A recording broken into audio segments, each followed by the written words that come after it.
Hello friends, welcoming RP stated point.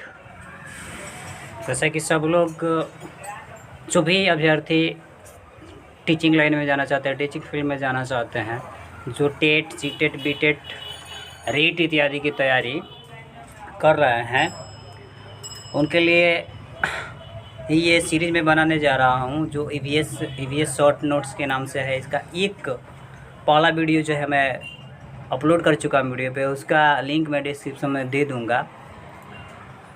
तो उसी video को हम लोग कंटिन्यू करेंगे, आगे बढ़ेंगे उसी सीरीज़ में, जिसमें हम लोग उसमें जानवर के बारे में पढ़ रहे थे। जो एनसीईआरटी नोट्स एनसीईआरटी से लिया गया है वो शॉर्ट है। काफ़ी मेहनत से मैं इसको बनाया हुआ हूँ, आप ही के लिए बनाया गया है ये।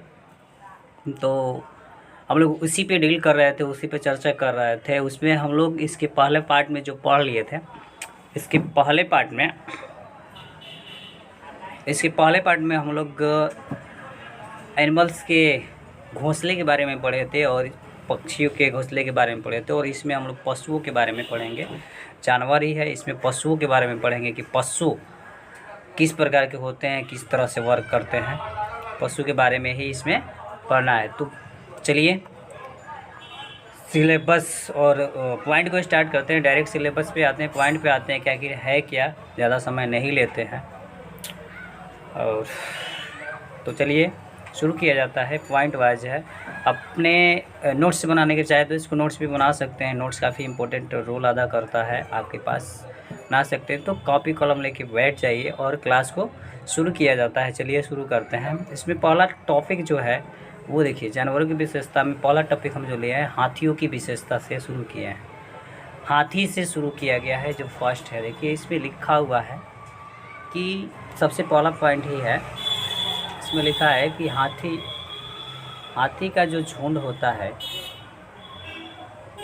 हाथी झुंड में रहते हैं। पहला इसमें पॉइंट जो है वो है कि हाथी झुंड में रहते हैं।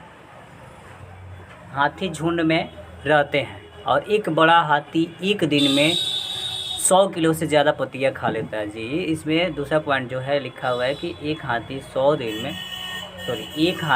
एक दिन में 100 किलो से ज़्यादा पत्ती खा लेता है, यानी 1 क्विंटल पत्ती को वो अपने भोजन के रूप में ग्रहण करता है, वो खा लेता है।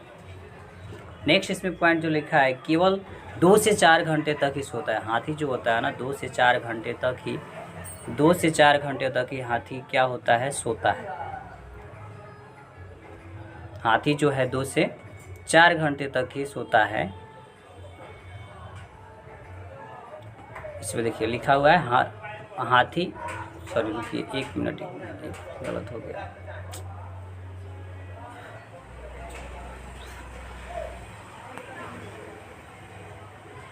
हाथी अब केवल 2 से 4 घंटे तक ही हाथी सोता है। बुजुर्ग हथनी झुंड की नेता होती है। इसमें बुजुर्ग हथनी जो होती है वो झुंड की नेता होती है। पहला पॉइंट आपको बताया था कि हाथी जो होती है झुंड में रहती है। दूसरा पॉइंट आपको बताया कि एक बड़ा हाथी एक दिन में 100 क्विंटल से ज़्यादा पत्तियाँ खा लेता है, यानी 1 क्विंटल पत्ती को वो एक बड़ा हाथी एक दिन में खा जाता है। और सोने में सबसे बड़ा जंतु है, इससे बड़ा जानवर है, लेकिन वो सोने में मात्र 2 से 4 घंटे ही सोता है। और बुजुर्ग हथनी जो होती है वो झुंड की नेता होती है। बुजुर्ग हथनी जो होती है वो झुंड की नेता होती है। इसी में आगे बढ़ेंगे।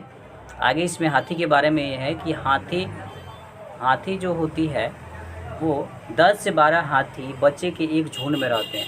इसमें हाथी जो रहते हैं ना, 10 से 12 एक झुंड जो रहता है, देख रहे हैं यहाँ पे फिगर में भी देख रहे हैं कि ये झुंड में है। तो इस झुंड में 10 से 12 हाथी के बच्चे जो रहते हैं वो इसमें रहते हैं एक झुंड में। और दूसरा पॉइंट इसमें जो है वो है कि हाथी 14 से 15 साल की आयु तक ही झुंड में रहते हैं। 14 से 15 साल तक की आयु में वो क्या करते हैं, झुंड से रहते हैं। उसके बाद से झुंड से वो जंगलों में चले जाते हैं, विराट जाते हैं। ठीक, याद रखेंगे, ये मंथ याद रखेंगे, ये आता है, पूछ देता है ऑब्जेक्टिव में। नेक्स्ट है कि 3 महीने के हाथी के बच्चे का वजन 200 किलो होता है, यानी 2 क्विंटल होता है। सिंपल बच्चा उसका जो होता है, हाथी का बच्चा जो होता है वो 3 महीने का अगर हाथी का बच्चा है तो उसका वजन जो होगा 200 किलोग्राम का होगा, यानी 2 क्विंटल का होता है। अब इसके अलावा हाथी खाने में पसंद जो करता है पेड़ की टहनी, और हाथी को केला जो होता है ना वो काफ़ी ज़्यादा पसंद होता है। केला को वो काफ़ी ज़्यादा मात्रा में पसंद करता है। नेक्स्ट है कि हाथी को पसीना नहीं आता है, वह पृथ्वी स्थल पर सबसे बड़े स्तनधारी है। हाथी जो होता है ना, एक इतना बड़ा जानवर होने के बावजूद भी हाथी को पसीना नहीं आता है, क्योंकि वह पृथ्वी पर क्या होता है, यानी धरती पर सबसे बड़ा स्तनधारी जीव होता है। सबसे विशाल जानवर अगर कहा जाए तो हाथी ही होता है। तो ये हाथी से कुछ इंपॉर्टेंट पॉइंट था। नेक्स्ट अब देखेंगे, नेक्स्ट जो है ये एनसीईआरटी से ही लिया गया है, काफ़ी इंपॉर्टेंट है, एग्जाम में सीटेट में कितनी बार आ चुका है, ये रिपीट हो चुका है। सांप की विशेषता है यहाँ पे, तो देखिए भारत में केवल 4 तरह के जहरीले सांप पाए जाते हैं। भारत में सांप की संख्या कितनी होती है, जहरीले सांप कितने होते हैं, 4 पाए जाते हैं। इसमें से 4 तरह के सांप पाए जाते हैं, जिसमें पहला होता है नाग, दूसरा होता है करई, तीसरा होता है डुबैया, चौथा होता है अफाई। फिगर से भी आप देख सकते हैं, ये नाग है, ये करईत है, और ये डुबैया है, और ये अफाई है। कितने तरह के सांप होते हैं, 4 तरह के सांप होते हैं। एक नाग, दूसरा करईत, तीसरा डुबैया और चौथा अफाई होता है। सांप में ही देखेंगे आगे कि सांप जो होता है ना, सांप के काटने की दवा सीरम सांप के जहर से ही बनती है। यानी सांप जो होता है ना, सांप जो होता है ना, सांप के काटने की दवा, सांप काट लिया तो उसके जहर से ही उसकी दवा बनती है, जिसको हम लोग सीरम कहते हैं। यानी सांप के दवा का नाम सीरम होता है। और सीरम वो कहाँ से आता है, तो वो सीरम सांप के जहर से ही आता है। अब सांप को जहर कहाँ से देते हैं, तो सांप में देखे होंगे आप इस तरह से कुछ, यहाँ पे फिगर जो दिखाई दिए, इसके 2 खोखले दांत, यहाँ पे दिखाया गया फिगर में, इसके 2 खोखले दांत होते हैं। इसी के द्वारा वो क्या करता है, जहर को छोड़ता है। यहाँ पे पॉइजन के रूप में छोड़ रहा है, डायग्राम से आप देख सकते हैं, यहाँ पे पॉइजन के रूप में छोड़ता है। उसी से जो 2 खोखला दांत होता है ना, उसी से जहर छोड़ता है। अब देखिए सांप में देख रहे होंगे आप, कहीं पे इसके कान दिखाई नहीं दे रहे होंगे। तो नेक्स्ट जो है, सांप के बाहरी कान नहीं होते हैं, वह ज़मीन पर हुए कंपन को सुनता है। तो फिर आखिर उसे पता कैसे चलता है कि हाँ कोई व्यक्ति उसे मारने आ रहा है, शिकार करने आ रहा है, या वो कोई व्यक्ति आ रहा है, तो वो ज़मीन पे जो कंपन होता है उसी से क्या करता है, सुनता है। वो छेद के रूप में रहता है सांप का, और जो कान होता है ना, छेद के रूप में रहता है, हमको दिखाई नहीं देता है। ठीक, अब सांप के दांत जो होते हैं, सांप को देख रहे हैं यहाँ पे नुकीले हैं। सांप के दांत नुकीले होते हैं, परंतु वह भोजन को चबाता नहीं, अपितु निकलता है। जिस तरह से हम लोग भोजन को क्या करते हैं, चबाते हैं, पीसते हैं, तोड़ते हैं, उस तरह से ये भोजन को क्या करता है, निगल जाता है, चबाता नहीं है। जैसे यहाँ पे देख लिए होंगे, दांत नुकीले होते भी इस चीज़ को वो चबाता नहीं है। तो ये कुछ इंपॉर्टेंट पॉइंट था सांप से रिलेटेड। नेक्स्ट अब तीसरा पॉइंट जो है, ये भी इम्पोर्टेंट है। इससे हालांकि क्वेश्चन नहीं पूछा गया है, लेकिन कहीं बाई चांस पूछ सकता है, ये इससे क्वेश्चन कर सकता है। तो अब इसको पढ़ेंगे, थोड़ा सा है। गिलहरी के दांत हमेशा बढ़ते रहते हैं, लेकिन घिसने तथा कुतरने से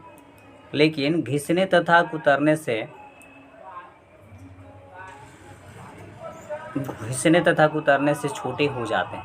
देखिए उसका दांत जो होता है गिलहरी का, छोटा छोटा होता है। ऐसे कोई भी कह देता है कि गिलहरी के दांत है, गिलहरी के दांत को वाकई में बहुत तेज़ी से बढ़ता है। बहुत, जिस तरह से जितनी तेज़ी से हमारे नाखून नहीं बढ़ते हैं, उससे तेज़ी से इसके दांत बढ़ते हैं। लेकिन वो बराबर क्या करते रहती है, किसी न किसी चीज़ को, वस्तु को वो कुतरते रहती है, खाते रहती है, इसलिए उसके दांत जो होते हैं ना, वो छोटे हो जाते हैं। रीज़न यही है उसके दांत छोटे होने का, लेकिन वो ग्रोथ करते हैं बहुत ज़्यादा मात्रा में। तो ये गिलहरी से इम्पोर्टेंट है। जिस तरह से इसमें गिलहरी बहुत ही सुंदर दिखाई देती है, बहुत ही अच्छी होती है, और ये जानवर जो होती है ना, बहुत ही अच्छी रहती है। ठीक, यहाँ पे देख लीजिए, ये ली हुई है। तो ये किसी चीज़ को कुतरते रहती है या घिसते रहती है, इसी वजह से इसका दांत जो होता है छोटा रहता है, लेकिन वाकई में वो ग्रोथ बहुत तेज़ी से करता है, हमेशा बढ़ते रहता है। नेक्स्ट पॉइंट जो है इसमें, चौथा पॉइंट है स्लॉथ की व्यवस्था। देखिए ये सिंपल, ये जानवर जो होते हैं, इससे क्वेश्चन आए हुए हैं, सीटेट में क्वेश्चन इससे पूछा हुआ है, प्रीवियस ईयर में पूछा हुआ है, आप देख सकते हैं। मैं इसका क्वेश्चन भी कराऊँगा, सीरीज़ के बाद से मैं क्वेश्चन भी करा रहा हूँ। तो देखिए स्लॉथ की व्यवस्था इसमें जो है वो पढ़ना है। स्लॉथ की विशेषता क्या है, स्लॉथ की विशेषता स्पेशल क्या है, कैरेक्टर इसका क्या है, वो पढ़ेंगे। तो ये स्लॉथ जो होता है ना, सिंपल में आप देखेंगे, स्लॉथ आप देख रहे होंगे कैसे लटका हुआ डायग्राम में। स्लॉथ जो होता है ना, स्लॉथ एक भालू जैसा जानवर है। सबसे पहले तो ये जानेंगे कि स्लॉथ है क्या। तो स्लॉथ भी एक जानवर है, पशु है, जो कैसा होता है, जो भालू जैसा होता है। कैसा होता है, भालू जैसा होता है, और यह 18 घंटे तक सोता है। देखिए मनुष्य जो होता है, एक मनुष्य कितना देर, लगभग 7 से 8 घंटे पूरा सोता है। 7 से 8 घंटे, और इस व्यस्त भरी ज़िंदगी में लगभग 4 से 5 घंटे ही सो पाते हैं। तो एक फिक्स है कि हाँ 7 से 8 घंटा मनुष्य सोता है, लेकिन ये 18 घंटे तक सोता है। 24 घंटे में से ये 18 घंटे तक सोता है। काफ़ी सोचने वाली बात है। और यह 40 वर्ष तक जीवित रहते हैं, यानी इसका जीवन काल जो होता है ना वो 40 वर्ष का होता है। और यह अपने पूरी ज़िंदगी में केवल 4 से 6 पेड़ की पत्तियों को खा पाता है, यानी पूरी यानी एक पेड़ पे ये कम से कम 8 साल एक पेड़ पे ही अपना जीवन व्यतीत करता है, उसी के पत्ती को खाता है और फिर दूसरे पेड़ पे चला जाता है, फिर वहाँ पे 8 साल रहता है। यानी पूरे ज़िंदगी में 4 से 5 पेड़ पे ये रहता है, बस उससे ज़्यादा नहीं, 4 से 5 पेड़ पे। ठीक, देखिए कैसे लटका हुआ है और पत्ता ही खाता है, इसका भोजन पत्ता ही होता है। तो ये सलाह था। अब नेक्स्ट पढ़ेंगे कि नेक्स्ट जो है ना वो है बाघ की विशेषता। बाघ के बारे में पढ़ना है, बाघ क्या है। तो यहाँ देखिए PDF इधर उधर थोड़ा सा हो गया। सबसे पहले इसको देखिए, बाघ की गर्जना, बाघ का गुड़ाना 3 किलोमीटर दूर तक सुना जा सकता है। देखिए सबसे पहला इंपॉर्टेंट पॉइंट इसमें जो है, बाघ जो गरजता है, बाघ तो क्या है, एक गरजने वाला जानवर है, इससे सभी लोग रहते हैं। तो ये गरजता है तो 3 किलोमीटर दूर तक सुनाई देता है इसका आवाज़। इतनी तेज़ आवाज़ होती है इसकी, इतना बोल्ड आवाज़ इसका होता है कि 3 किलोमीटर दूर तक इसकी आवाज़ को हम लोग सुन सकते हैं। दूसरा पॉइंट होता है कि बाघ अंधेरे में हमसे 6 गुना बेहतर देख सकता है। हम कुछ दूरी तक देख सकते हैं तो हमसे ये 6 गुना बेहतर, 6 गुना काफ़ी हुआ, 6 गुना बेहतर किसी चीज़ को ये देख सकता है बाघ जो है। नेक्स्ट है यहाँ पे इसके मूछें जो होती है, जैसे देख लीजिए यहाँ पे जो मूछें है, यहाँ पे मूछें, इसकी मूछें क्या बताती है, इसकी मूछें शिकार का सही पता हवा द्वारा मूछों के कंपन से नाप लेता है। बाघ जो होता है ना अपने शिकार को, बाघ जो शिकार को अपने क्या करेगा, हवा द्वारा अपनी मूछ से ही क्या कर लेता है, वो उसके मूछ के कंपन जो होता है ना, मूछ के कंपन, ऐसे मूछ कंपन करेगा, मूछ के कंपन से ही वो अपने शिकार को सही पता पे पकड़ लेता है, उसका सही पता कर लेता। और इससे अंधेरे में रास्ता ढूंढने में मदद मिलती है। और आँखें जिसकी जो होती है ना, छोटी छोटी आँखें होती है, ज़्यादा बड़ी बड़ी नहीं होती, लेकिन ये ना किसी भी अंधेरे में रास्ते को बहुत आसानी से क्या करता है, ढूंढ लेता है, रास्ते को बहुत आसानी से ढूंढ लेता है। और बाघ मूत्र की गंध से दूसरे बाघ को पहचान लेते हैं। अगर इसके एरिया में दूसरा बाघ आ गया तो उसके मूत्र की गंध से ही पहचान लेगा कि नहीं ये बाघ इसी एरिया का था या ये बाघ यहाँ पे आया हुआ है। तो ये बाघ से इम्पोर्टेंट पॉइंट थे। नेक्स्ट जो देखेंगे वो है छठा पॉइंट और लास्ट पॉइंट ही होगा। इसके बाद से कुछ महत्वपूर्ण बिंदु है उसको देखेंगे हम लोग। देखिए रेशम की कीट की विशेषताएं। रेशम की कीट को आप जानते ही होंगे, हम लोग जो कपड़ा पहनते हैं उसको सिल्क वर्म बोला जाता है, उसी से उसकी बिनाई होती है, पिराई होती है, तब जाके एक कपड़ा ये होता है। नहीं तो इस तरह से रेशा के रूप में रहता है। तंतु उसको बोला जाता है, फिल्टर बोला जाता है, ठीक, फिलामेंट बोला जाता है, सॉरी फिलामेंट बोला जाता है, तंतु बोला जाता है उसको। देखिए यहाँ पे रेशम की कीट अब मादा को कई किलोमीटर दूर से पहचान लेता है। रेशम की कीट में एक चीज़ पाया जाता है जो मादा को कई किलोमीटर दूर तक क्या करता है, पहचान लेता है।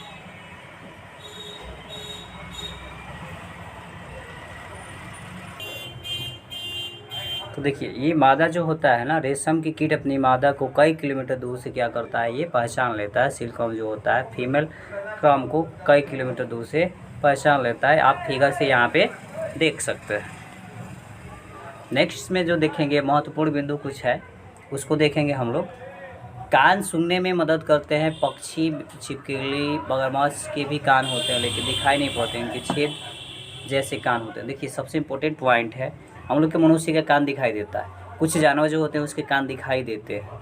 तो कान का वर्क ही है, ये एक ज्ञानेंद्रिय, इसका वर्क ही है किसी भी चीज़ को सुनना, इसी से हम लोग सुनते हैं। तो कान सुनने में मदद करता है। लेकिन पक्षी, मेढक, छिपकली, मगरमच्छ ये होते हैं ना, इसके भी कान होते हैं लेकिन ये दिखाई नहीं पड़ते हैं। इसमें कान कैसा होता है, छिद्र जैसा कान होता है। इसमें कान तो होता ही है लेकिन वो छिद्र जैसा कान होता है।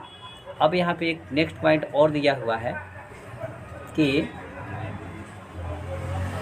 तो समझ चुके होंगे कान के बारे में। अब नेक्स्ट चीज़ जो है कि अंडे देने वाले जीव अंडज या अंडे कहलाते हैं। अंडा जो जीव अंडा देता है वो अंडज कहलाते हैं। जैसे मछली, मेढक, सरीसृप, पक्षी, इन जीवों के कान दिखाई नहीं पड़ते हैं, वह शरीर पे बाल नहीं होते हैं।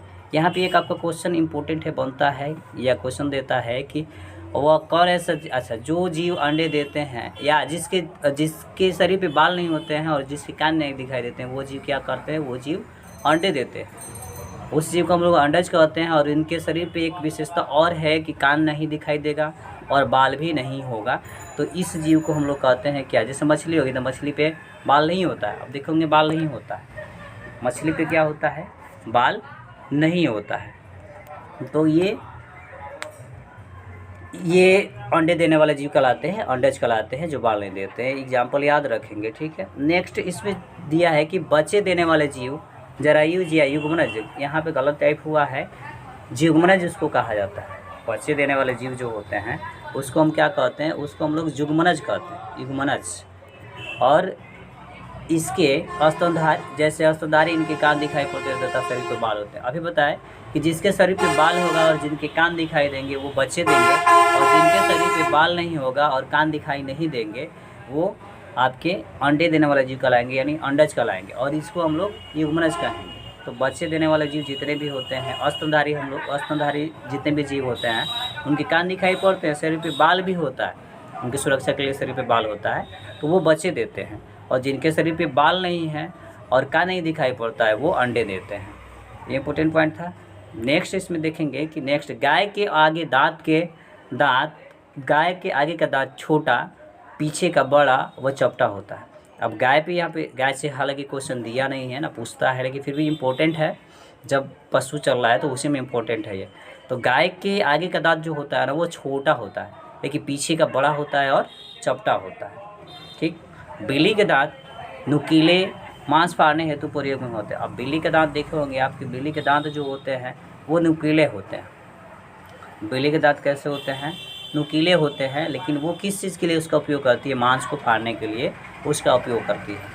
नेक्स्ट है कि कंगारू चूहा कभी पानी नहीं पीता। यहाँ पे क्वेश्चन आ सकता है कि वो कौन ऐसा जानवर है जो कभी भी पानी नहीं पीता है, तो वो है कंगारू और चूहा। ये कभी भी पानी नहीं पीता है, पानी कभी भी नहीं पीता। इसी वजह से चूहा के बिल में अगर पानी ज़्यादा रहता है तो वो ऊपर की तरफ उठ के भगने लगता है, उससे ऊपर आ जाता है, पानी से उसको दिक्कत होता है क्योंकि वो पीता नहीं है। अब नेक्स्ट है कि छिपकली, मेढक, सांप सिर्फ सर्दी से बचने हैं तो शीत निद्रा में चले जाते हैं। आप देखे होंगे, घरों में देखे होंगे, गर्मी में छिपकलियाँ काफ़ी ज़्यादा दिखाई देती है, मेढक भी दिखाई देते हैं, लेकिन सर्दी से बचने के लिए कहाँ, शीत निद्रा में चले जाते हैं। बहुत ही कम छिपकलियाँ दिखाई देती है ठंडी में, आप देखेंगे घर पे भी आप देख सकते हैं, बहुत ही कम दिखाई देते हैं। अब यहाँ पे एक चीज़ और लिखा है, अब सोने के लिए लिखा है गाय जो सोती है 4 घंटे। गाय कितना, 4 घंटे गाय सोती है। यहाँ सी लिख देता हूँ, सी फॉर काऊ। उसके बाद से अजगर जो होता है 18 घंटे सोता है, जिराफ जो होता है 2 घंटे सोता है, और बिल्ली जो हो 12 घंटे सोती है, हाथी 4 घंटे ही सोती है, शेर 8 घंटे सोता है। तो ये सोने के कुछ समय है कि गाय कितने घंटे, तो 4 घंटे सोती है, अजगर 18 घंटे, जिराफ 2 घंटे, बिल्ली 12 घंटे, हाथी 4 घंटे तथा शेर 8 घंटे तक सोता है। ये सोने का टाइम है, पूछ भी सकता है, इंपॉर्टेंट है, इससे पूछ सकता है। नेक्स्ट पॉइंट है कि सांपों को नचाने वाले को कोलबेरिया कहते हैं। एक पॉइंट है यहाँ पे कि जो सांप को नचाते हैं उसको हम लोग कोलाबेरिया कहते हैं, कालबेरिया कहा जाता है। जो सांप को नचाते हैं उसको कालबेरिया कहा जाता है। और कालबेरिया लोग सांप के डंक के निशान से जान जाते थे कि किस सांप ने काटा है। ये लोग इतने एक्सपर्ट होते हैं कि किस सांप ने काटा है, डंक देख के ही पता कर लेंगे, डंक देख के ही बता देंगे कि हाँ इसको इस सांप ने काटा हुआ है।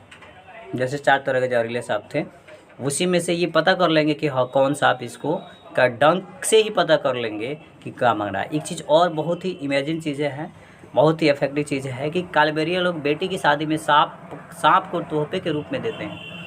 जिस तरह से शादी होता है तो बहुत आदमी दहेज, फर्नीचर वगैरह देते हैं, लेकिन ये कालबेरिया लोग जो थे ना वो सांप को ही दहेज में देते हैं। सांप को ही क्या करते हैं, दहेज में बेटी को तोहफा के रूप में सांप को देते हैं ये लोग, ठीक।